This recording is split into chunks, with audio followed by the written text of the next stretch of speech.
Friends, Doddaballapura ಕೇಳಿ ದೊಡ್ಡಬಳ್ಳಾಪುರ. ಇವತ್ತು ನಾವು ನಮ್ಮ ತೋಟದಲ್ಲಿ ನಾಟಿ ಕೋಳಿ ಫ್ರೈ, ನಾಟಿ ಕೋಳಿ ಸಾಂಬಾರು ಮಾಡ್ತಾಯಿದ್ದೀವಿ. ಬನ್ನಿ ಅದನ್ನು ಯಾವ ರೀತಿ ಮಾಡೋದು ಅಂತ ಇವತ್ತು ನಮ್ಮ ಜೊತೆಗೆ ನಮ್ಮ ನರಸಿಂಹವರಿದ್ದಾರೆ. ನಾವು ಅವರಿಗೆ ಸಪೋರ್ಟಾಗಿ ನಿಂತು ಏನೋ ನಮ್ಮ ಕೈಲಾಗಿದ್ದನ್ನ ಹೆಲ್ಪ್ ಮಾಡ್ತೀವಿ.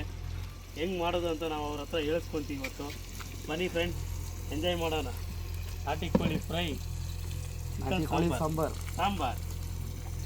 ಇದು ನಮ್ಮ Karnataka. A few moments later.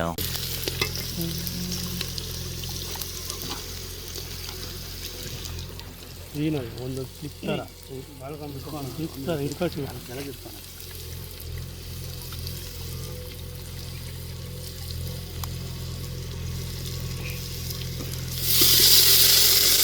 ಏನೋ ಇಷ್ಟು ದೊಡ್ಡ ಸೌಟ್ ಕೊಟ್ಟೈತೆ, ಹೆಂಗಪ್ಪ ಇದ್ರೆ ತಿನ್ಸೋದು. ಅಣ್ಣ ಫ್ರೈಗೆ ನೋಡೋಣ ಎಷ್ಟು ಬೇಕು ಅಂತ.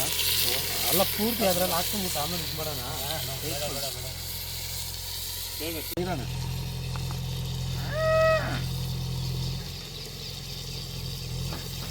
ಸಾಕಾ? ಇನ್ನೊಂದು ಸ್ವಲ್ಪ ಹಾಕೋಣ.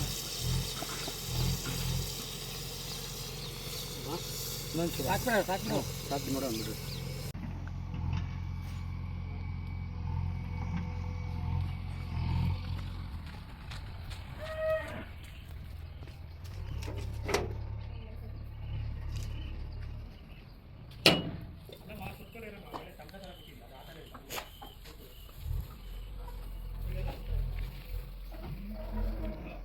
A few moments later.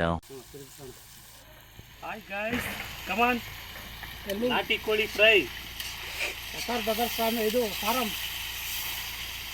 ಬನ್ನಿ ಗಾಯ್ಸ್, ಎಲ್ಲ ನನ್ನ ಆತ್ಮೀಯ ಸ್ನೇಹಿತರಿದ್ದಾರೆ. ನನ್ನ ತಮ್ಮ ನರಸಿಂಹ, ರಾಜು, ಮತ್ತು ನಮ್ಮ ಬಾಬವರು ಮುನಿಕೃಷ್ಣ, ಮತ್ತು ಚಂದ್ರಮಾವ ಅವರಿದ್ದಾರೆ. ಇವತ್ತು ನಮ್ಮ ತೋಟದಲ್ಲಿ ದುಷ್ಯಂತ್ ಕೂಡ ಬಂದಿದ್ದಾರೆ, ಪಕ್ಕದ ಬಂದಿನ ಓನರ್ ಅವರು ದುಷ್ಯಂತ್ ಅವರು. ಹಾಗೆ ಕ್ಯಾಮ್ರಾಮ್ಯಾನು ಧನು ಅವರಿದ್ದಾರೆ, ನಮ್ಮ ಅಕ್ಕ ಅವ್ರ ಮಗ. ಇವತ್ತು ನಾವು ಒಂದು ಪಾರ್ಟಿ ಮಾಡ್ತಾಯಿದ್ದೀವಿ ತೋಟದಲ್ಲಿ. ನಾಟಿ ಕೋಳಿ ಫ್ರೈ ನೋಡಿ ಬನ್ನಿ ಫ್ರೆಂಡ್ಸ್. ಬಾಯಲ್ಲೆಲ್ಲ ನೀರು ಬರ್ತಾ ಇದೆ. ಹಾಗೆ ಈ ನಾವು ಸೌದೆ ಒಲೆಯಲ್ಲಿ ಮಾಡ್ತಾ ಇರೋದು ನಮಗೊಂಥರ ಇನ್ನೂ ಕಿಕ್ ಕೊಡ್ತಾ ಇದೆ ಫ್ರೆಂಡ್ಸ್. ನಾಟಿ ಸ್ಟೈಲ್.